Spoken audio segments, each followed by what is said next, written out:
It's up to 45 degrees in Richland Center at 12:08. For WRCO News, I'm Joanne Krulotz. Many in Richland County voiced their choices in the recent general election November 5th. The county had a 94% voter turnout. 4 of the 22 municipalities had a 100% voter turnout. The least voter turnout was one municipality hitting 70%. The Donald Trump J.D. Vance ticket carried the county with all but 4 of the municipalities for a 5,207 to 3,982 win. 135 votes for the presidential ticket were scattered among 8 other parties. The Republican Party also carried its candidates in the various races throughout the county. For the U.S. Senate, Eric Hovde received 4,910 votes to Senator Tammy Baldwin's 4,112. In the congressional race, Derek Van Orden received 4,868 votes to Rebecca Cook's 4,180. In the State Senate race, Joan Ballweg received 5,016 votes to Sarah Kieski's 4,021. And in the Assembly race, Tony Kurtz defeated Julia Henley in Richland County, 5,560 to 3,467. In young voters under 30 years old, there was a significant change in statistics. Exit polling shows Vice President Kamala Harris won young voters in Wisconsin 53 to 45% against President-elect Donald Trump.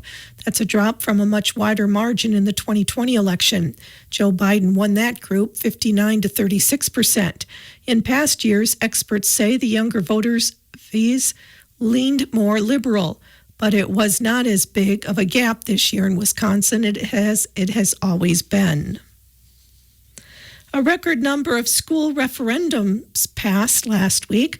A report from the Wisconsin Policy Forum shows $3.4 billion in school tax increases were approved by voters last Tuesday. The largest among them were a pair of measures in Madison that increased spending by $600 million over the next 21 years. That will go towards operating expenses as well as renovations at elementary and middle schools. Other major increases were approved in Kaukauna, Green Bay, and Janesville. When a new charter school opens in Wisconsin, there's about a 50-50 chance that it closes within the next 5 years. Here's Savannah Tomei Olson. Wisconsin has one of the higher closure rates in the U.S. for charter schools. A new report from the Center for Charter School Accountability shows nationally 25% of them close within the first 5 years. Here in Wisconsin, it's over 45%. Charter schools get public funding, but are usually run by private entities. They're often billed as alternatives for families who want more options. But what do you do when that school you handpicked is set to close? Jenny Hofschulte of the Wisconsin Public Education Network. That's 45% of those families put into a lurch and having to make pivots and new choices for their children. She says traditional public schools are happy to welcome these kids back, but local districts often have to move really fast to place them. Wisconsin currently has more than 200 registered charter schools. Are there more than 10,000 additives in U.S. food products?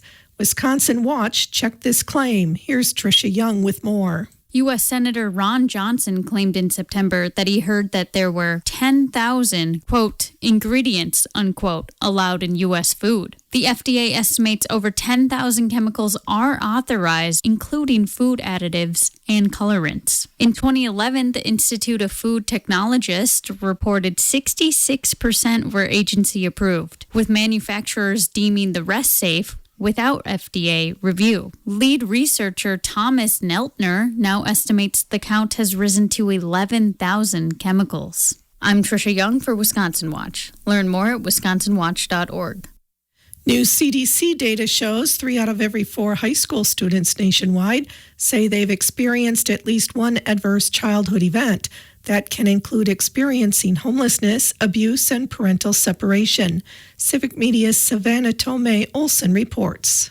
Research shows that adverse childhood experiences, they abbreviate them as ACEs, can alter a child's brain chemistry. It can even produce a prolonged, sometimes lifelong, toxic stress response. Licensed psychologist Joe Barr-Jones says we see the same thing here in Wisconsin. That increased sense of loneliness, isolation in our youth, increased levels of suicide ideation, exposure to violence, exposure to adverse childhood experiences. Experiencing at least one ACE as a child is linked to having alcohol and substance use problems as an adult, as well as chronic diseases like diabetes and obesity. And childhood trauma is expensive. According to the National Governors Association, adults with ACEs can lead to billions of dollars in healthcare costs and lost productivity. The Wisconsin Department of Public Instruction has its Trauma Sensitive Schools initiative, which helps educators support kids who have had these experiences.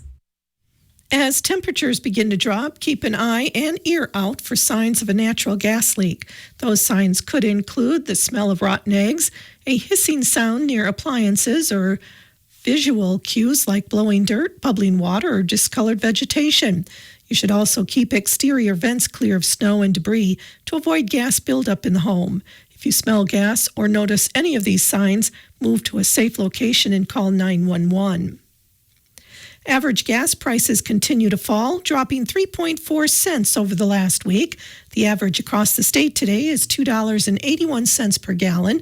This is 25.5 cents lower than a month ago and over 28 cents lower than this time last year.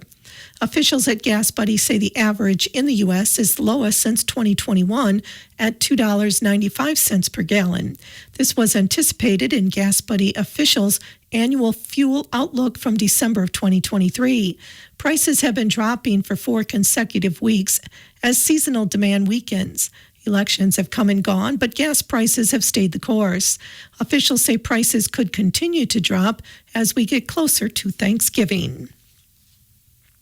The Wisconsin Department of Natural Resources is again reminding residents to use local firewood this fall to help curb the spread of invasive species. According to DNR officials, moving untreated firewood to different areas is one of the most common ways invasive species like the spongy moth and emerald ash borer spread.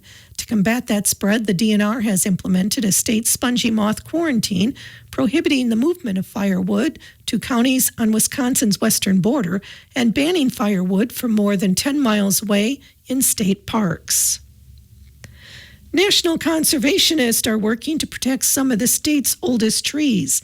The U.S. Forest Service has put together the National Old Growth Amendment that would help protect what are called old growth forest.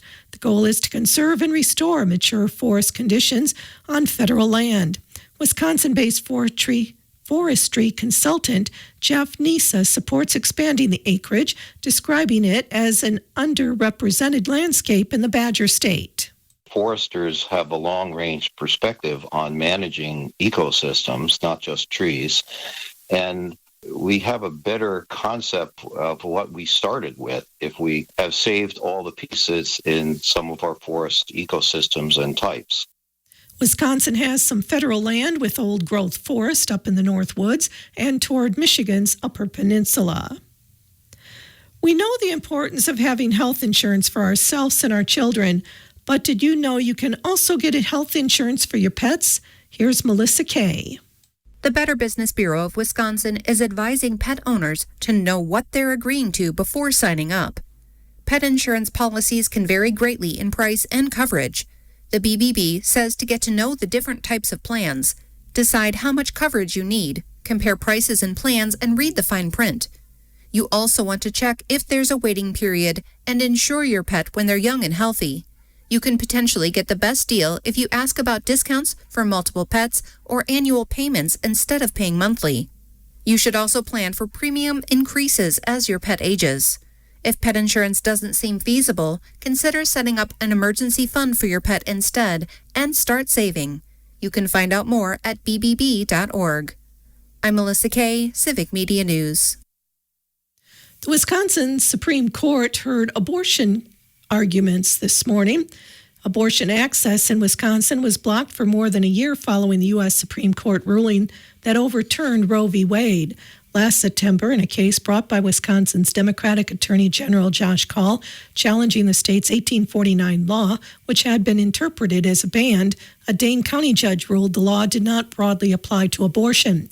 Sheboygan County District Attorney Joel Ermansky, a Republican, asked the state Supreme Court in February to overturn the ruling. Black students at UW-Madison are among many nationwide to receive racist text messages. The texts can vary. Some use the N-word, but all make references to slave catchers and picking cotton. The senders also address the recipients by name. UW-Madison police say state and federal agencies, including the FBI and the FCC, are investigating, and that any students receiving such a text message can fill out a harassment, discrimination, and bias report. It's not just Black adults getting such text. Children are targeted as well, including a 12-year-old girl in Milwaukee, prompting her family to wonder how the senders got her name and information. Wisconsin Attorney General Josh Kaul has also condemned the racist rhetoric. A 65-year-old homicide case in Ozaukee County has been solved. The skeletal remains of 7-year-old Marco Julita were found in a Mequon culvert in October of 1959, while the boy was the subject of a missing child investigation in Houghton, Michigan. By 1966, Marco's adoptive parents admitted to beating their son to death and disposing of his body in Mequon while relocating from Houghton to Chicago. Charges were dismissed after prosecutors couldn't connect Marco's skeleton with his parents. They died in 1988. In September, DNA testing matched Marco's skeleton with several members of his original birth family. His remains will be buried Friday in Port Washington. A Chicago man is charged in connection with a gift card scam ring around Wisconsin. Surveillance footage from a Walgreens in Grafton showed 52-year-old Guango Zhu allegedly placing gift cards onto one of the racks of the store Thursday and then leaving. Grafton police officer Patrick Brock tells Fox 6 Milwaukee that Zhu was later pulled over as he left a Walgreens in nearby Cedarburg. Detectives say Zhu's vehicle has been seen all over Wisconsin this past month. He's been charged with 3 counts of forgery and 3 counts of identity theft. An unusual shopper at a grocery store in Madison. Madison police say a 10-point buck entered the Hy-Vee store on the east side through open pharmacy doors last Wednesday morning. The buck ran through the store until staff corralled him in the cooler area. Officers and animal control employees were able to barricade parts of the storage area in the back of the store and usher the buck out one of the doors. Madison police say the suspect is free and back out in the wild. Today is Veterans Day. The Ithaca Public Schools invites you to a Veterans Day program this afternoon at 1:30. It will be held in the high school gym. PTSD, suicide, mental health, all of these are issues facing the veteran population this Veterans Day.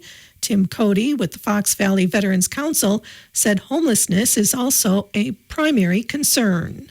We find them hopefully before they're homeless, as our real goal is to try to keep them in their place for 2 to 3 months so that they can straighten their life out, get a direction to go, and keep them where they are.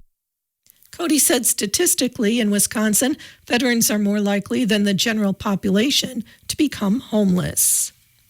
A Wisconsin-based group is reuniting military members with their families.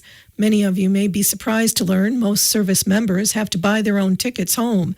And for the holidays, reunions, weddings, or just a visit, it can be expensive. Larry Jackson explains. Helping young people in the military travel home to see their family, to see their friends and loved ones. We help them by essentially being able to afford that ticket. Many times they just can't afford to get that $2,000 ticket home from Okinawa or Japan or Germany.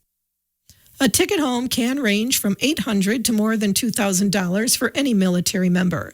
Jackson created the Ben Jackson Foundation. His son died due to an accident on his military base in Japan.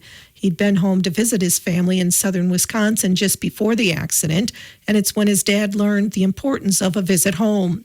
The foundation is fairly new, but has awarded hundreds of tickets, helping service members create cherished moments with family and friends. The impact of these tickets home is profound. Jackson shares stories of a Marine from Janesville who was able to visit his dying grandfather and a young airwoman who reunited with her children after 4 years apart. Jackson hopes to continue the foundation's growth, knowing every dollar raised means one more military family reunion. Every ticket awarded is backed by grassroots donations. It's a testament to the widespread community belief in this effort. Learn more at benjacksonfoundation.org. And please thank the veterans you see today and every day for their service. The Richland County Veterans Service Office in Wisconsin will be hosting a suicide prevention training opportunity Wednesday, November 20th at 2:30 in the Richland County Boardroom at the courthouse. This training is not veteran-specific, but will be taught by representatives of the Wisconsin Department of Veterans Affairs. The new program is called Question, Persuade, Refer, or QPR. This training is open to the public, and participants will receive a certificate of completion. To find out more about the QPR Institute, visit qprinstitute.com. The founding purpose for the QPR program is intended to offer hope through positive action. This is not intended to be a form of counseling or treatment, and modeled after CPR training, which trains civilians to resuscitate a person in physical distress. QPR trains civilians to identify possible suicidal intentions, talk to the person, and get the person referred to professional help. The Wisconsin Department of Veterans Affairs offers free local QPR training throughout the state. A bomb cyclone is a low-pressure system that quickly gets very powerful. That was the type of storm that hit the Northland on November 10th in 1975. It's the historic storm that sank the SS Edmund Fitzgerald in 25-foot waves created by 50-knot hurricane-force winds. Now, 49 years after the tragedy, a few people are trying to get a Wisconsin historical marker to commemorate the Fitz leaving from Superior, her last port of call. A plaque like this cost $8,000 and will be put on Barker's Island, not far from the Superior entry the Fitzgerald left on that fateful day. 2025 will be the year of the Fitz in Superior, and the marker will be up by the 50th anniversary. The Riverdale One-Act Play has advanced to the State Theater Festival. On Saturday, the cast and crew of the Riverdale One-Act Play, When Bad Things Happen to Good Actors, earned the right to advance to the state competition to be held in 2 weeks at the University of Wisconsin-Milwaukee campus. The performance time has not yet been announced. Vernon County, in partnership with UW-Madison Extension, has launched a housing study aimed at addressing the current and future housing needs of Vernon County. A crucial first step is the release of a housing survey, which is underway. This study will play a vital role in shaping future plans for Vernon County to help understand the barriers to housing development and identify the needs and preferences of residents. The data collected will not only guide future housing decisions, but also provide valuable insights for developers and municipalities to create a more responsive and effective housing strategy. By participating in the survey, residents will have the opportunity to share their experiences, concerns, and suggestions regarding housing in Vernon County. This inclusive approach ensures the voices of all community members are heard and considered throughout this process. Community input is invaluable, and all community members are encouraged to not only participate, but to share the survey with neighbors, friends, and family to help ensure that all community member needs are represented. The survey will run from now through December 8th. The survey can be found online at uwmadison.co/JFE/form/SV_CZ1PI2S1WGNAZZC. Complete the survey online at your convenience. Estimated time to complete the survey is 10 minutes. Paper copies will be available by November 15th at local libraries and municipal clerk's offices in Vernon County, as well as the UW-Madison Extension office in WRCO. Wisconsin's Move Over law requires drivers to provide a safety zone for law enforcement, emergency responders, and maintenance vehicles stopped alongside the road with their emergency lights on. DOT says you can also avoid secondary crashes by being an attentive driver. In 2023, Wisconsin saw 760 secondary crashes resulting in 3 deaths and more than 380 injuries.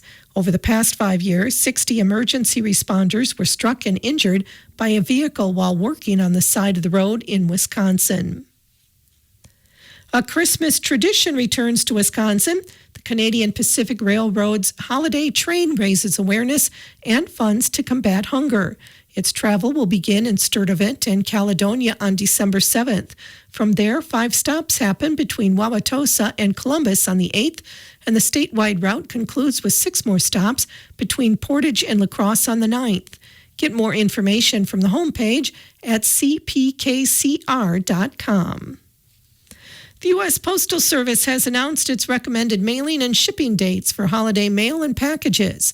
Recommended send-by dates for expected delivery before December 25th are, for items sent to addresses in the contiguous United States, USPS Ground Advantage Service and First Class Mail Service, December 18th, Priority Mail Service, December 19th, and Priority Mail Express Service, December 21st. For items sent to addresses in Alaska and Hawaii, USPS Ground Advantage Service, December 16th, First Class Mail Service, December 18th, Priority Mail Service, December 19th, and Priority Mail Express Service, December 20th. For customers sending packages internationally or to military addresses, USPS suggests checking the complete list of recommended holiday mailing and shipping dates at usps.com/holiday shipping dates. For tips on preparing shipments, including packaging guidelines, ordering free shipping supplies, and information on local post office location hours, visit usps.com. The Wisconsin Department of Transportation will host a ribbon cutting for the new Wisconsin 130 bridges over the Wisconsin River in Lone Rock. It will be held this afternoon at 1:30 at Brace Memorial Park. Federal, state, and local officials will give brief remarks on the efforts behind this $40 million multi-year project. Speakers include Dan Shave, Wisconsin DOT Southwest Region Director, Christina Boardman, Wisconsin DOT Secretary, Glenn Fulkerson from the Federal Highway Administration, Dan Quinn from the Village of Lone Rock, Mark Cupp, Executive Director of the Lower Wisconsin State Riverway Board, and Brent Freeman from Kramer North America. Following the ribbon cutting, Lone Rock Fire EMS will conduct a drive-through on the new bridges. Parking will be available at the park. The latest winners in the Ithaca Football Boosters calendar raffle are Saturday, Janie Hefner. Sunday's winner was Andy Reinhardt, and today's winner is Lisa Baumkamp.